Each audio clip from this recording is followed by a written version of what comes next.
Shalom bien-aimés, alors que nous bouclons ce thème intitulé Une plus grande gloire, examinons ensemble cette exhortation de l'apôtre Paul dans 1 Corinthiens 3, les versets 11 à 15, car personne ne peut poser un autre fondement que celui qui a été posé, savoir Jésus-Christ.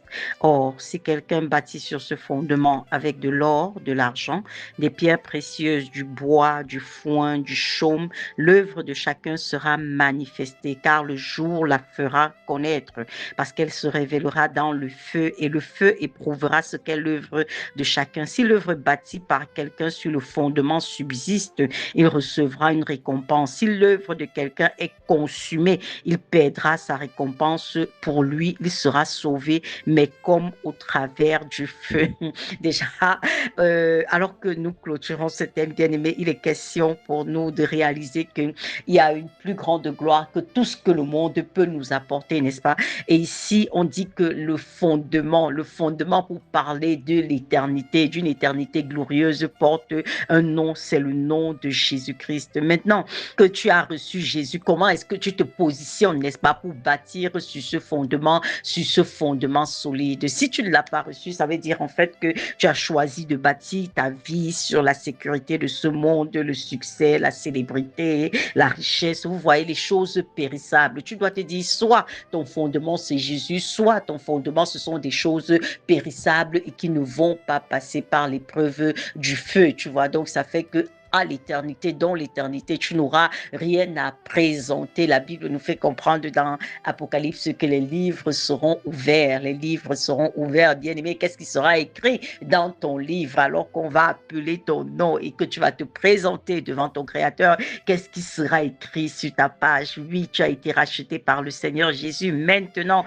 comment est-ce que tu as bâti sur ce fondement solide? Si tu n'as pas été racheté, c'est clair que ton cas, c'est autre chose. Maintenant, pour toi qui as été racheté, comment est-ce que tu as bâti sur ce fondement solide? Vous savez, ça me fait penser au pasteur Yonggi Cho d'Heureuse Mémoire qui racontait comment est-ce qu'un diacre de son église avait été enlevé au ciel, n'est-ce pas? Et arrivé au ciel, il s'est rendu compte que sa maison à lui n'était pas finie et il a commencé à pleurer en disant, Seigneur, ma maison n'est pas finie. Et le Seigneur lui a dit, oui, c'est pour ça que je te renvoie sur la terre, afin que tu continues à envoyer du matériel dans ta maison, qu'au jour où je vais te rappeler définitivement à moi que ta maison soit achevée. Bien-aimé, Jésus, certes, te donne un titre de propriété au ciel, mais tu dois bâtir là-dessus. Rassure-toi que chaque jour qui passe, tu envoies du matériel dans ta maison au ciel, n'est-ce pas? Que tu envoies des parpaings, que tu envoies des fers, que tu envoies du ciment, que tu envoies tout ce qui est nécessaire, les serrures de porte.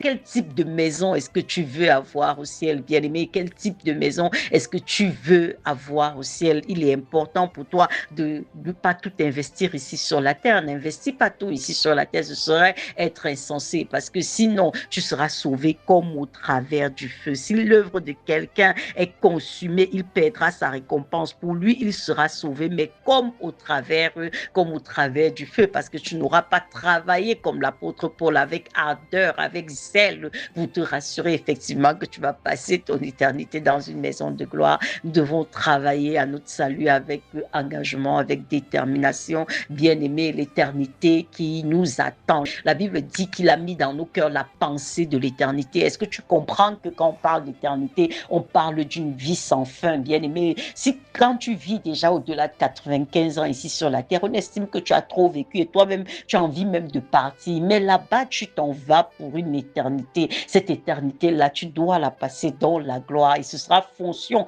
de la façon dont tu te seras comporté ici sur la terre. Qu'est-ce que tu comprends du séjour que Dieu te donne de passer ici? Tu es de passage, tu es en voyage, tu es chez le voisin, tu es chez l'oncle et tu vas rentrer dans ta vraie maison. Cette éternité-là sera pour toi une éternité de gloire ou une éternité dans le feu de la géhenne en fonction de la façon dont tu te seras positionné. Ce jour encore, l'Éternel te tend la main parce que la Bible nous fait comprendre que Jésus n'est pas encore venu comme juge. Pour le moment, il est Jésus Sauveur. Chaque fois que tu entends sa parole, n'endurcis pas ton cœur. Il te tend la main pour dire, mon enfant, reviens à moi, reviens à la maison. Et si tu as déjà reçu la grâce du salut, alors il est question pour toi d'être vraiment sérieux, de travailler avec zèle, de travailler avec ardeur, de travailler en comptant sur la grâce. Bien, mais il faut valoriser la grâce que Christ t'a donnée. Il faut valoriser la grâce que Christ t'a donnée. Ne permets pas que ton salut soit vain, n'est-ce pas? Que la mort et la résurrection de Christ soient vaines à ton égard. Tu dois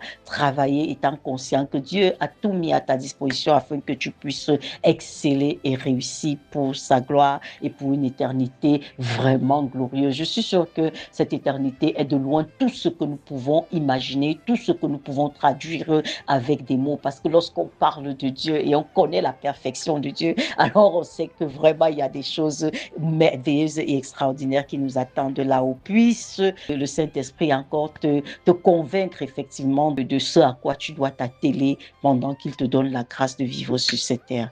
Shalom bien-aimé.